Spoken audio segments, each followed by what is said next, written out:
علمنا يسر لنا أبواب الطاعة ظاهرها وباطنها على هديه وبنيته الصالحة وإلى حضرة النبي محمد صلى الله عليه وسلم. الفاتحة.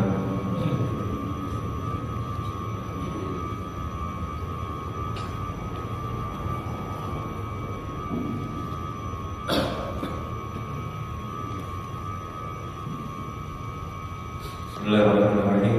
Qala musannif rahimahullah ta'ala wa nafa'ana bihi wa bi'ulumihi fid dharain. Wa 'an Aisyah radhiyallahu anha qalat dakhalat alayya imra'atun wa ma'aha ibnatani laha tas'al wa lam tajid 'indi shay'an ghayra tamratin wahidatin fa a'taytuha iyyaha فقسمتها بين ابنتيها ولم تأكل منها ثم قامت وخرجت فدخل النبي صلى الله عليه وسلم علينا فأخبرته فقال من ابتلي من هذه البنات بشيء فأحسن إليهن كن له ستر من النار متفق عليه. Alhamdulillah, syukurillah dan ni'amillah.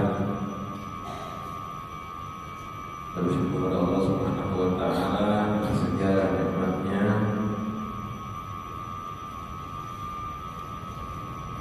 Kita berkumpul bersama-sama untuk membaca kitab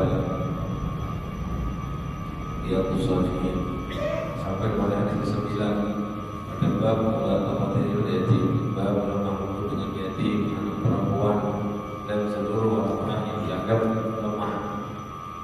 Hadis ini riwayat Sayyidah Aisyah radhiyallahu anha, beliau bercerita, dakhalat alayya, datang kepadaku imra'atun, perempuan, wa ma'aha ibnatani laha, dan bersama perempuan tersebut dua anak perempuannya.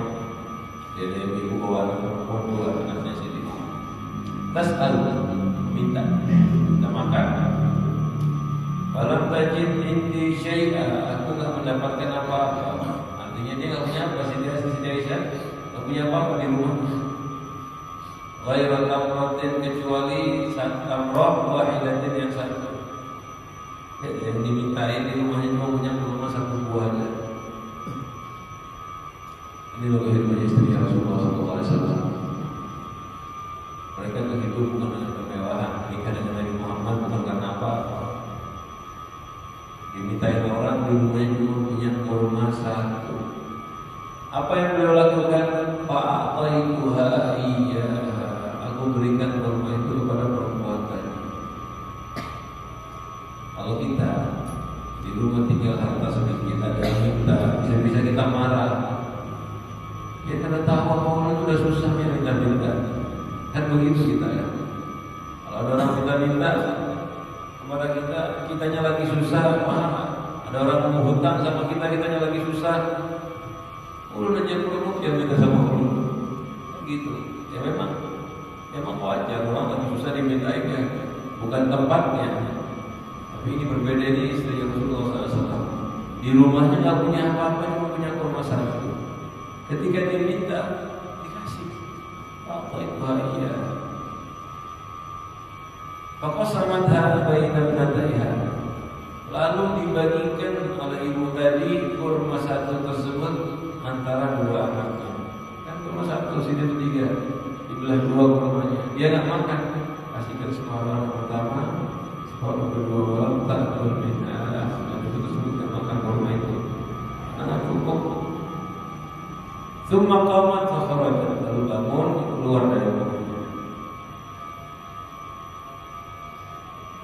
Dakhala Nabi sallallahu alaihi wasallam, Nabi Muhammad sallallahu alaihi wasallam bersabda, pada malam datang Nabi Muhammad sallallahu alaihi wasallam pada kami, yang kata Siti Aisyah, akhbaratu, lalu Siti Aisyah bercerita tentang kejadian ini tadi. Faqala, lalu Rasulullah bersabda, manikul ya, barang siapa yang diuji oleh Allah min hadhil banat, dari anak-anak perempuan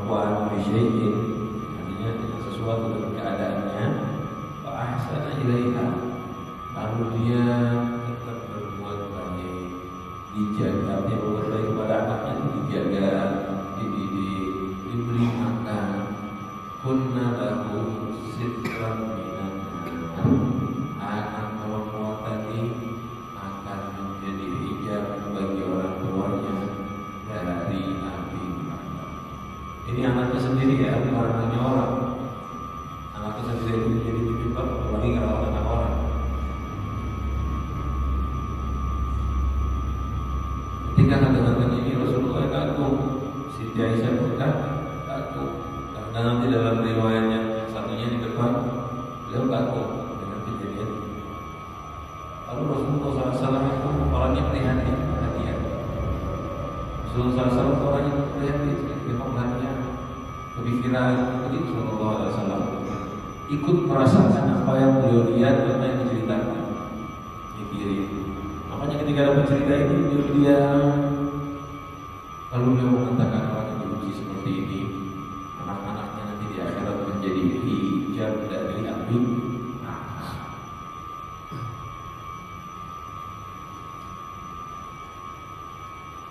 Wa Aisyah hadis selanjutnya disebutkan karena maknanya sama.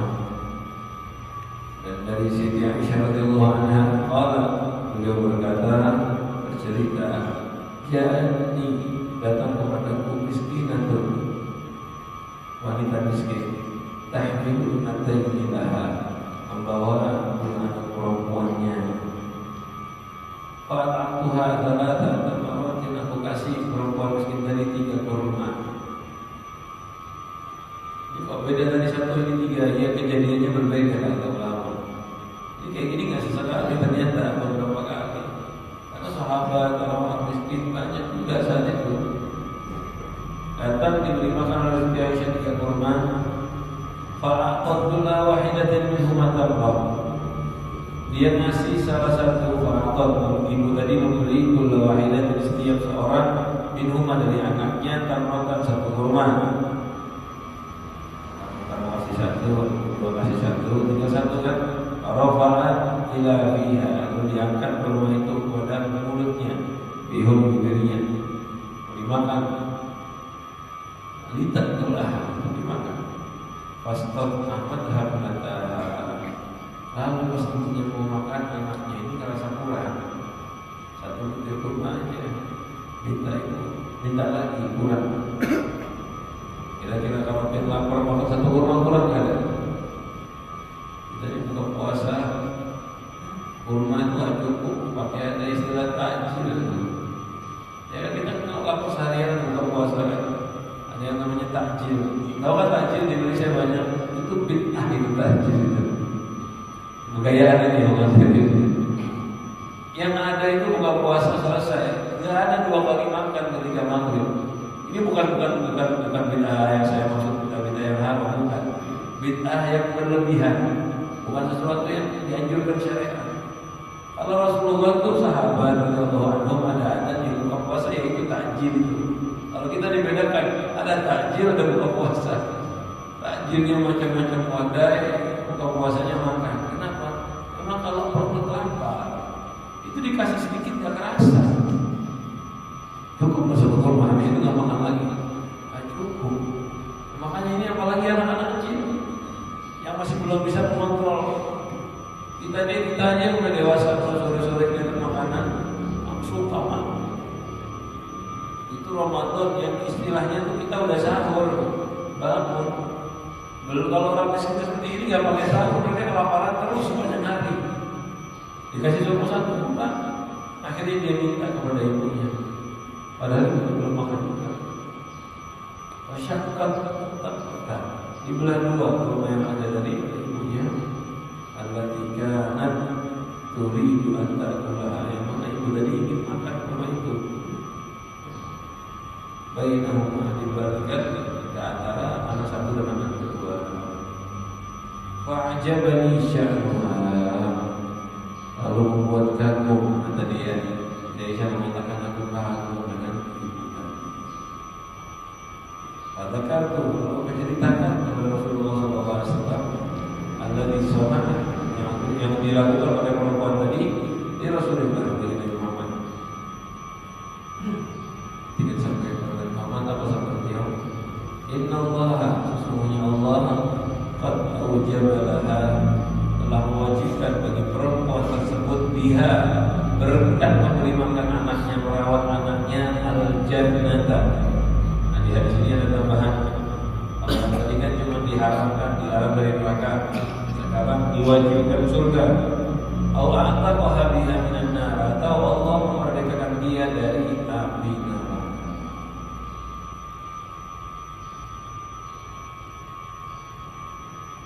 Sampai tahu yang paling mengagumkan cerita ini siapa? Dan yang bikin kagum Ibu Siti Aisyah kagum dengan ibu tersebut, betul tidak? Siti Aisyah mengatakan kagum dengan ibu tersebut. Sebetulnya yang paling mengagumkan dari cerita ini siapa? Siti Aisyah. Kalau ibu ngasih anaknya makan karena anaknya lapar, wajar dia berkorban untuk anaknya. Yang lebih mengagumkan dari cerita ini siapa? Siti Aisyah. Dia ngasih itu satu-satunya makanannya kepada orang lain. Beliau kan yang paling mengagumkan. Beliaunya punya apa di rumah? Punya kurma yang dalam riwayat pertama satu, dikasih ke ibu, ibunya belah dua buat anak satu, anak kedua. Memang ibu tadi mengagumkan. Tapi Siti Aisyah yang mengorbankan untuk, tapi ibu tadi ngasih anaknya. Siti Aisyah ngasih orang lain. Lalu dicerita yang kedua, Siti Aisyah punya 3 kurma, 3-tiganya dikasihkan. 3-tiganya dikasihkan. Tentunya sama-sama mengagumkan ini, sama-sama kita bikin kagum. Mereka bisa seperti ini, semua bisa seperti ini. Itu nggak ada lain karena kita Muhammad SAW dan karena mestinya di sisi Aisyah, mulianya beliau di sisi Allah Subhanahu wa Ta'ala. Beginilah keadaan para sahabat radhiyallahu anhum, keadaan para istri-istri Nabi, sahabat Nabi. Di hadis ini utamanya adalah ketika kita merawat anak, khususnya anak perempuan, dengan sabar menjaga kemaslahatannya, itu menjadi hijab dari api neraka. Merawat anak yang pentingnya 2 hal: jauhkan dia dari maksiat, didik mengerjakan wajib, jauhkan, cegah maksiat itu total, nggak ada halangan apa, nggak ada kata-kata, nggak ada pelonggaran, nggak ada toleransi. Kerjakan wajib, kalau wajib nggak banyak, udah aja sholat 5 waktu yang penting dikerjakan. Puasa Ramadan, kalau masalah zakat di sini udah dewasa, udah lepas tanggung jawab. Yang penting haram tinggalkan. Lalu satunya lagi, yang nomor 2, dia mendidik anak, mendidik badannya, jasmaninya. Dia kasih makan, kasih nafkah sampai dia mampu. Kalau anak perempuan sampai menikah, kalau laki-laki sampai dia bisa gabung, bisa bekerja. Biasanya itu umur berbalik kalau zaman dahulu. Sudah selesai dengan tanggung jawab. Tapi ini harus benar-benar dijalankan. Memang kalau kayak masih makan berat, kita bekerja dari uang mati-matian itu agak susah. Tapi lebih susah lagi nyuruh anak ibadah, nyuruh anak sholat, susah. Lebih susah lagi mencegah anak dari maksiat. Itu paling sulitnya pendidikan kepada anak. Apalagi sama seperti kita, yang mana maksiat tersebar di mana-mana dengan gampang, diakses pakai handphone. Itulah sulitnya kita. Sulit dalam akhir zaman khususnya mencegah anaknya ke HP. Ya kalau anaknya udah dewasa, kan memang tanggung jawab dia sendiri, kita juga menasehati. Cuma tetap orang tua itu ya ada tanggung jawab di situ. Kalau dia bisa mendidik anak dengan benar, tak usah terlalu tinggi-tinggi. Tak harus setiap orang tua untuk didik anaknya jadi ulama, ustaz, ya enggak.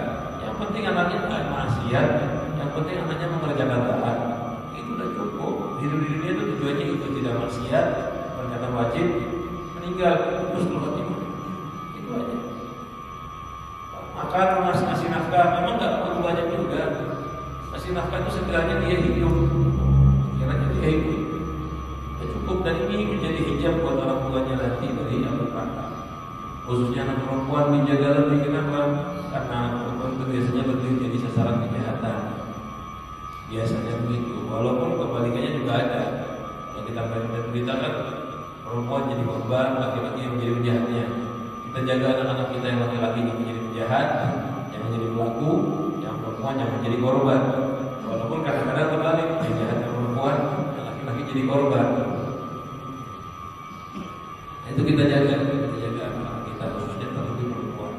Kalau kita jaga mereka, perempuan tersebut pun adalah anak-anak perempuan tadi yang menjadi bagi orang tuanya hijaban sebagai hijab dari api neraka. Rasulullah SAW seperti itu. Beliau selalu ketika ada orang tua atau siapapun juga muslim membantu orang fakir, orang miskin, bahkan anaknya sendiri, beliau menjelaskan, menyampaikan faedah. Jadikan penyelamat dari api neraka, yang bantu menjadikan anaknya penyebab masuk surga. Dan juga beliau memberikan ancaman bagi yang ada orang fakir miskin di sekitarnya, beliau tak memberi, beliau memberikan ancaman. Ini salah satunya ancamannya diriwayatkan dari Abu Shuraih Khuwailid bin Amr al-Khuzai. Qala Nabi sallallahu alaihi wasallam bersabda, Allahumma inni uharriju haqqad dha'ifaini al-yatimaini haqqad dha'ifaini al-yatimi wal mar'ati. Ya Allah, inni uharriju. Apa itu kalimat uharrij? Aku mengancam dengan dosa, bahasa itu. Harroja itu artinya begitu. Uharrij kalimatnya pendek, tapi biasanya diartikannya agak panjang. Allahumma inni uharriju. Ya Allah, aku akan memintakan tanggung jawab dosa bagi orang-orang yang lalai pada apa? Haqqad dha'ifain, pada haknya dua orang lemah. Siapa itu? Al-yatimi wal al-yatimi wal mar'ati wal mar'ati al-yatim wal mar'ati.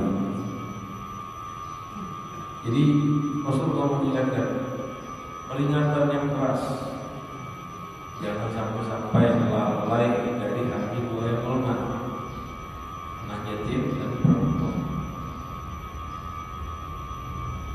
Yang biasa bermasalah seperti pakai Allah, berdoa buatnya, berdoa ya Allah, bukan meminta ya Allah terkena dosa. Atau kalian ketahuilah kalimat Allahumma-nya untuk panggilan dan teguran dari kalian. Ketahuilah, hati-hati dari haknya dua orang lemah. Siapa itu? Yatim dan perempuan. Sudah sering kita bahas. Ini Rasulullah SAW seperti itu. Dan isi hadisnya kebanyakan kita begini. Rasulullah memberikan ancaman atau memberikan fadilah bagi orang-orang yang menolong merawat anak yatim, memberikan ancaman bagi orang-orang yang lalai pada hak wanita. Hadis selanjutnya dari Sayyidina Mus'ab bin Sa'ad radhiyallahu anhu, ya bin Sa'ad bin Abi Waqqas radhiyallahu anhu.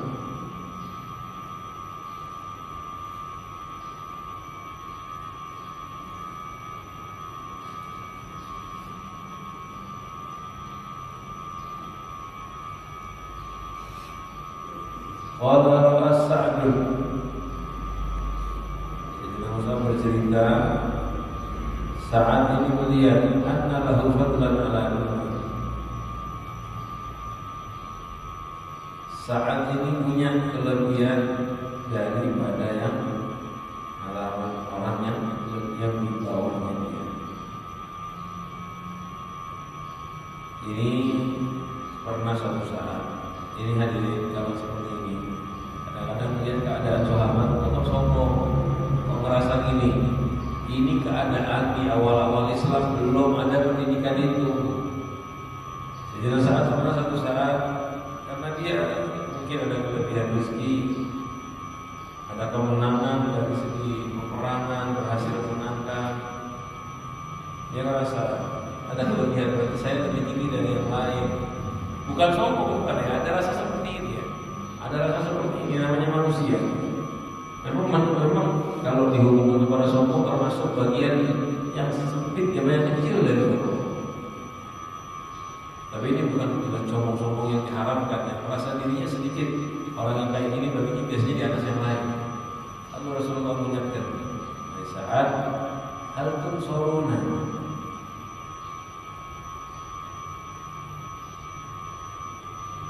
bukankah kamu ditolong, waturzaquna, dan diberikan rezeki, illa bidu'afaikum, kecuali sebab berkah orang-orang lemah di antara kalian. Jadi ada riwayat saat ini sombong dengan keberaniannya, bukan sombong ya, sekali lagi merasa bangga dengan keberaniannya. Lalu Rasulullah mengingatkan, bukankah kalian ini ditolong, diberi rezeki oleh Allah karena yang lemah di antara kalian? Kalau ada kita orang dapat harta, di antara kita merasa berhasil, sukses, Rasulullah mengingatkan itu bukan dari kemampuan kalian. Kalian bisa berhasil dari orang lemah di antara kalian.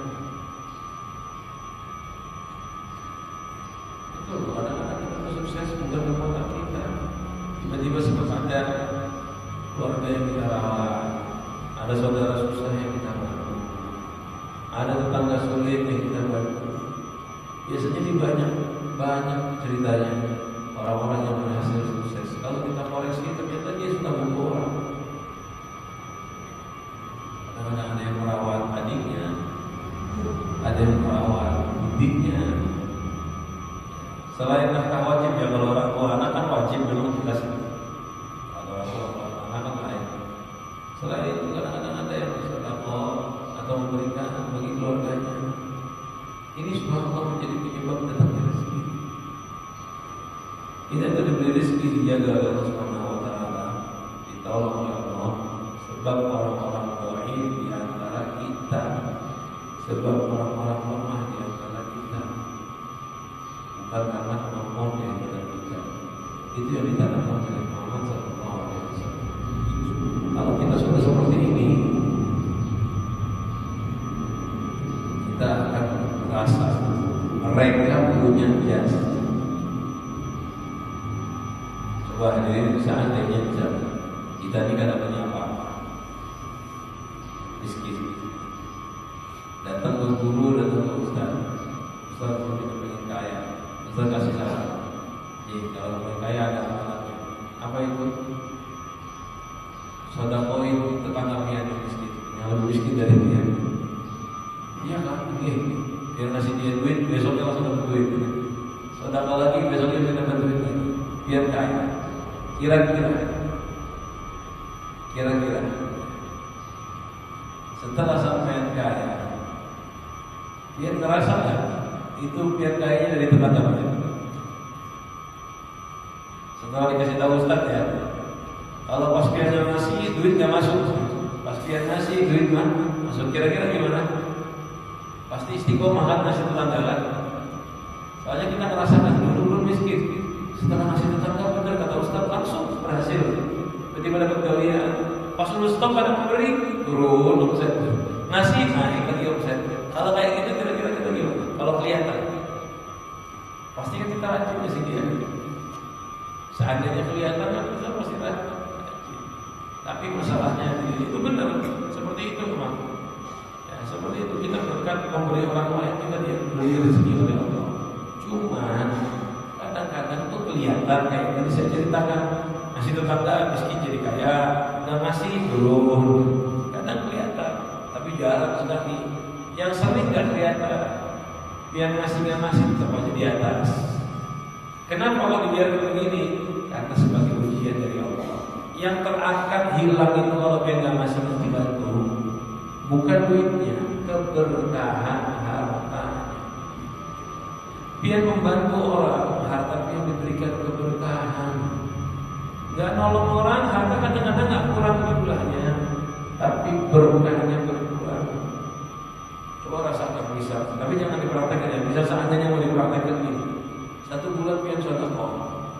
gaji mungkin tetap segitu aja nggak ada berubah. Soal gajinya bulan ini 20 juta, ada 2 juta aja nggak ada berubah. Dia rajin sedekah. Bulan depan nggak ada sedekah sama sekali, libur total, gaji nggak berubah, tetap aja segitu. Loh, berarti kan sama aja kan saya sedekah atau enggak beda. Sampai merasakan duit yang dia dapat saat dia rajin sedekah terasa lebih berkah.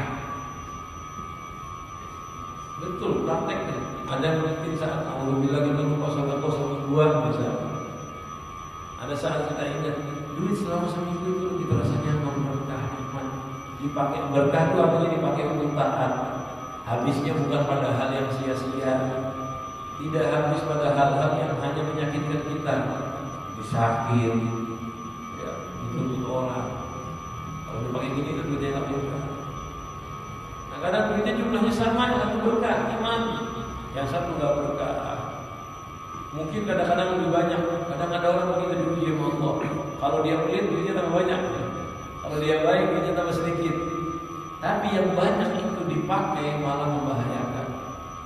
Dibuat makan anak istri hanya menjadi tambah tamak.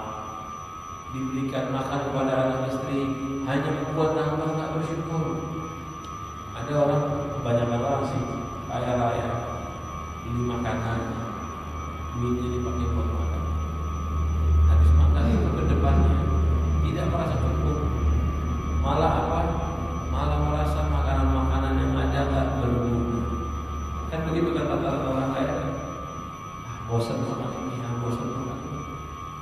Akhirnya apa ujung-ujungnya? Nggak merasa puas dengan apapun. Orang-orang kaya itu kadang-kadang nggak merasakan puas dengan apapun. Dia kasih makan ini, kasih makan itu, diajak makan ke warung sini, ke warung situ, kurang semangat makannya. Dia akan kelezatan nikmatnya oleh Allah. Kira orang fakir makan dari penyet aja, dari penyet yang buat seorang lagi beli di warung, beli di warung mahal, bikin sedikit, masak cuma nasi, tempe goreng sama sambal, tapi makannya sama, betul, bisa nikmat. Kalau kadang-kadang mampir ke rumah kawan, fakir dia susah, itulah fakir. Kalau belum mampir tuh waktu itu, sebelum itu sering beberapa kali mampir. Jadi kalau ke rumahnya dia tuh bikinnya sambal cuma cabai rawit aja bergaram, kerupuk. Yang paling sering kalau lo datang itu dibikinkan telur dadar sama dia, karena itu udah makanan nyaman benar buat sini. Karena telur pun bukan telur murni, telur dadar biasanya dikasih kelapa sama dia biar jadi banyak telurnya, jadi banyak. Tapi subhanallah merasa kalau makan telur itu di tempat dia nikmat. Dan dulu kalau makan di tempat dia sengaja udah nambah terus berbanyak biar senang dia. Emang dasar makanannya nyaman. Praktek telur kayak gitu lo bikin di rumah lain rasanya. Mampir ke rumahnya orang kaya ada telur dadar udah cobain. Ya bilang makan prasmanan ada telurnya nyaman kelihatannya. Ada kadang-kadang telur yang besar yang dicampur daging. Karena kenapa? Keberkahan. Jadi kadang-kadang itu loh. Di dalam orang fakir ada pertolongan dari Allah Subhanahu wa Ta'ala. Nikmatnya beda.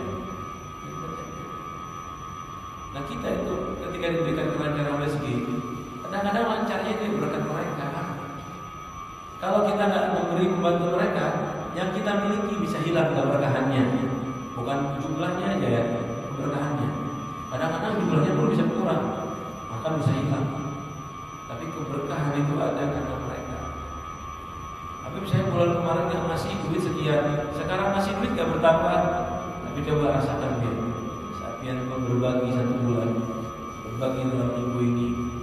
Rasakan rezekinya itu bergunanya lebih baik, ke arah yang lebih bagus, rasanya lebih lezat, lebih nikmat.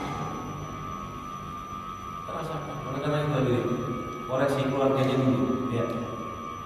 Ya tinggal di sepupu, paman, tolong bantu kita, bantu keluarga, tetangga, dari yang dekat-dekat dulu.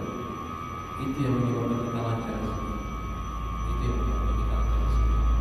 Jangan sampai kita makan perut kenyang tanggal 8. Itu bahaya itu ya. Tak beriman dengan Rasulullah SAW. Ada riwayat seperti itu. Tak beriman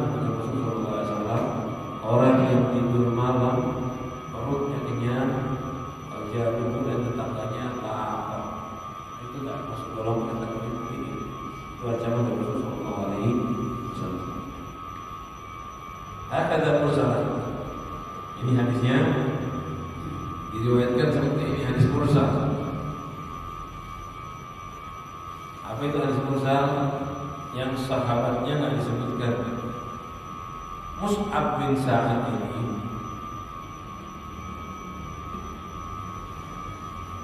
nggak ketemu sama Rasul.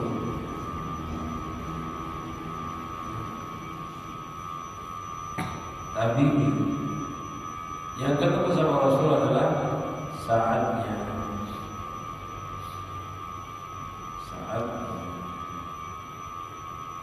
Jadi kalau Mus'ab ngomong qala Rasulullah, hadisnya namanya apa? Nggak nyebutkan qala sahabi. Kan di sini nggak ketemu. Nggak bisa ngomong qala Rasulullah, harusnya qala abi, ngomong abah saya, atau ngomong siapa kawannya abah. Qala Rasulullah, dia loncat langsung ke Rasulullah. Ini hadis mursal. Baiklah Mus'ab bin Sa'ad at-Tabi'i, karena Mus'ab bin Sa'ad at-Tabi'i. Nah ini riwayatnya Imam Bukhari. Kadang-kadang Imam Bukhari itu ada hadisnya mu'allaq, mursalnya ada. Jarang sekali, hanya beberapa dari sekian ribu hadis ya. Tapi mursalnya Imam Bukhari, marasilnya Bukhari, marasilnya muttasil. Mursal dalam riwayat ini dan dalam riwayat yang lain bersambung. Makanya dijelaskan rawahul Habib al-Hafidz Abu Bakar al-Barfani fi sahihi. Habib al-Barfani beliau dalam kitab sahihnya meriwayatkan sama hadis yang ini, tapi hadisnya muttasil dengan lafaz yang sama persis, cuma ada tambahan an Mus'ab dari Mus'ab, an abihi dari abahnya. Nah riwayatnya Bukhari itu juga ada penyebutan lafaz an abihi dari abahnya, makanya dihukumi mursal. Itu riwayat ini riwayatnya Bukhari dihukumi mursal karena nggak nyebutkan Mus'ab ngomong dari abahnya dari Rasulullah, langsung Mus'abnya yang ngomong. Ini yang jadi sahabatnya. Padahal kalau kayak kita kan sama aja.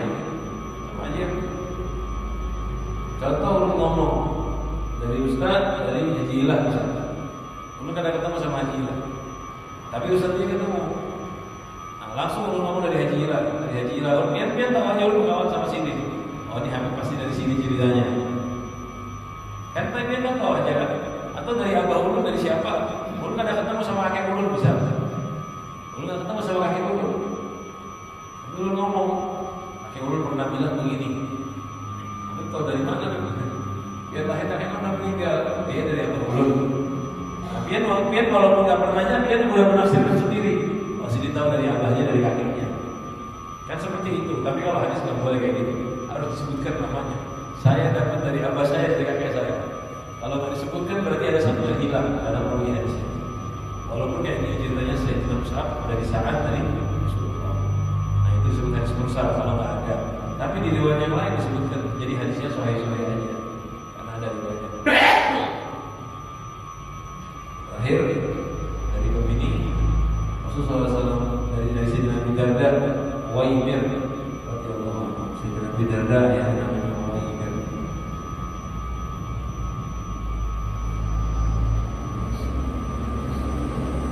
Aslinya Waimir itu Amir dirubah dengan Waimir. Sahabat dan adatnya Arab dulu itu kadang-kadang begitu, namanya itu dikecilkan.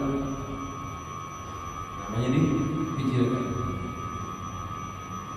Hasan jadi Husain, Abdullah jadi Ubaid bin Bilal, Salim jadi Suwaid. Kalau Salim Suwaid, kalau Salim Sulaim. Kadang-kadang begitu dikecilkan. Sampai juga dengar sering banyak Sudais, itu tasbih juga. Terus Suraim dari ya tasbih juga Sarim jadi Suraim. Kenapa? Salah satu penyebabnya tawadhu'nya mereka. Adat mereka bertawadhu itu dikecilkan namanya. Nama itu ketika dikecilkan artinya kayak contoh Amir dikecilkan jadi Uwaimir. Artinya Artinya muwaidul amir kecil, kecil. Bukan kecil badan, kecil bertawadu rendah, kecil merendah. Makanya kayak Hasan, adanya siapa? Husain. Apa artinya Husain? Hasan kecil. Itu namanya Rasulullah dari Rasulullah SAW. Jadi karena tawadu rendah hatinya mereka, biasanya begitu. Dia bercerita saat itu Rasulullah SAW pun, aku mendengarkan Rasulullah SAW bersabda, "Ubuuni ad-du'afa."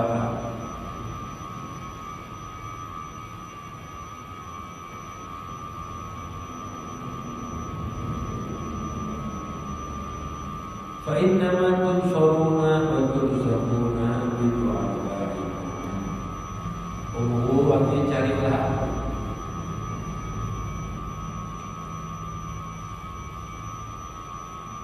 Bisa diartikan ini bisa diartikan carikan untukku. Bisa diartikan tolong aku. Tolonglah aku.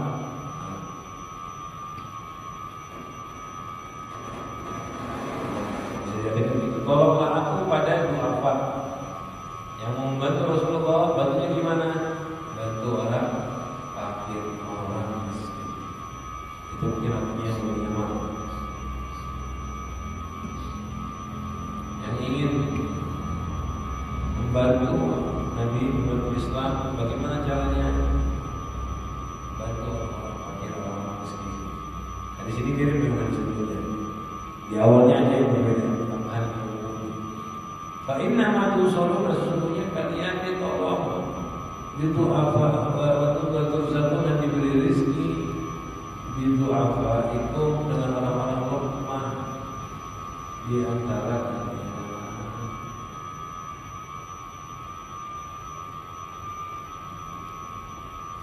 Jadi ada penjelasan begini, Rasulullah minta cari-cari orang fakir, orang miskin. Jadi kalau diartikan mencari orang miskin, dicarikan orang miskin buat kita. Bagaimana tadi kan pertama yang saya artikan ya, bantu aku dengan menolong orang miskin. Bisa juga diartikan begini, carikan orang miskin. Kenapa ya Rasulullah? Karena kita tuh ditolong dan diberi rezeki karena mereka. Jadi ajak orang miskin yang nggak mau berperang, biayai mereka untuk perang. Rasulullah begitu. Perang. Banyak sahabat miskin yang nggak bisa ikut perang karena nggak punya alat. Rasulullah ngajak, nafkahi mereka, berilah alat agar bisa ikut perang. Catat mereka dalam jiwa mujahidin. Masukkan mereka. Agar apa? Ketika mereka ikut perang, mereka akan berdoa. Berkat doanya mereka diberikan pertolongan oleh Allah. Diberikan pertolongan oleh Allah. Beda ya. Perang zaman dulu sama sekarang ya, kalau zaman sekarang kan miskin aja disuruh berangkat, yang kaya sembunyi. Itu bukan perang itu ya, mengorbankan orang kaya miskin. Ini maksudnya dulu ini anak sahabat keluar dari rumah, yang kaya-kaya kalau perang yang kaya keluar duluan. Kenapa? Karena mereka punya alat. Yang fakir-fakir belum tentu ikut karena nggak punya pedang, nggak punya panah, nggak punya apa-apa, jadi nggak bisa ikut perang. Padahal mereka kepengen. Makanya Rasulullah masih tahu yang mau ikut perang biayanya. Bahkan sampai bersabda, "Man jahada ghaziyan faqad ghaza." Sudah kita bahas di bab niat. Di awal kita, orang yang mempersiapkan untuk perang. Ada orang mau perang nggak punya alat, kita kasih, kita bantu dia. Maka yang memberi ini terhitung orang yang ikut berperang. Terhitung orang yang ikut berperang. Nah di sini kita dianjurkan seperti itu, bukan perang aja, bantu. Dia punya hajat ingin selamat pun enggak. Ajak orang-orang fakir, ajak orang-orang miskin. Subhanallah, kita sukses berhasil karena mereka. Makanya banyak orang-orang yang punya masalah, ingin masalahnya selesai. Punya apa kan musibah, kemudian lagi musibahnya beres. Yang dulu kan sama ulama zaman dahulu itu punya hajat pengen kabul, undang anak yatim, undang orang fakir, ajak ke rumahnya, ajak makan. Ya, harus cuma undang, tolong aja paling enggak.